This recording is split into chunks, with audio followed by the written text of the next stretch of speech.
Mr. Speaker, sir, I want to start by thanking one Raila Amolo Odinga.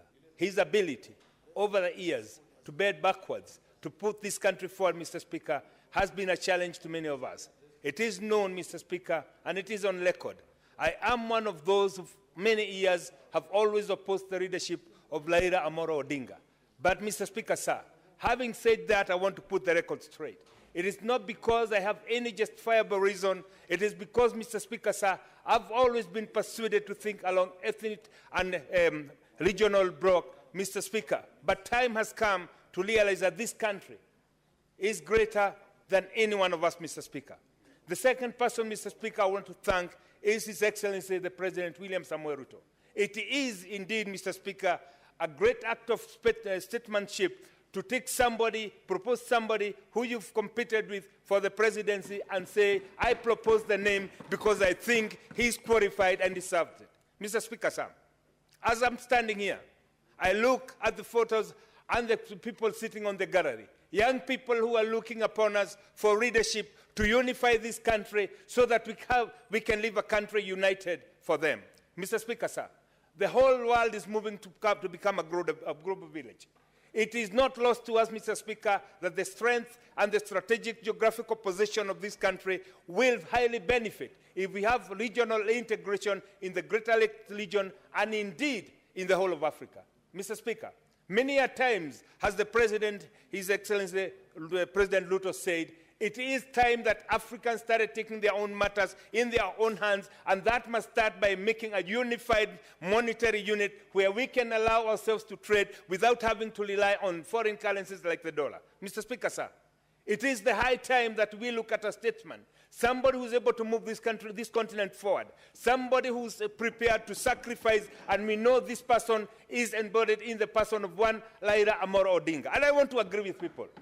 Mr. Speaker, sir, the losing of Raila Amolo Odinga is not a loss to himself, it is a loss to this country, it is a loss to the whole of Africa indeed.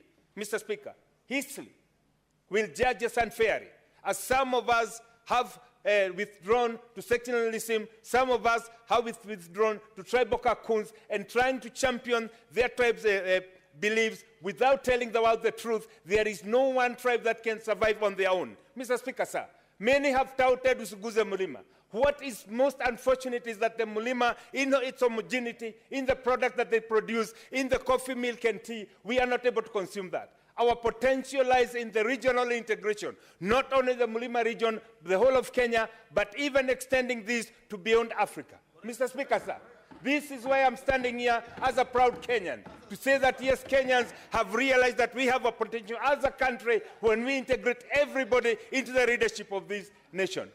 Mr. Speaker, sir, indeed unfortunate that some few people, for their own selfish reason, chose to celebrate the failure of one Raila Amolo Odinga because they believe that their political future lies in Baba joining hands with them. I want to tell them, oh, unto them, Mr. Speaker, we have woken up and we are no longer going to do tribal politics to befit one person. Mr. Speaker, sir, show me your friends, I'll tell you who you are. I've heard some people, my colleagues, without wanting to discuss them or name them, saying that them be removed from the chairmanship of committees. I would want to challenge them. Tell your community, as you are the chairman, what did you do for your community? Mr. Speaker, sir, it is high time that we must rise and be counted like Kenyans who look at the issues of this country not as a tribal approach, but rather a holistic approach that takes care of political and moral obligation that we have to this young generation. Mr. Speaker, sir, I have decided to face the reality as it is.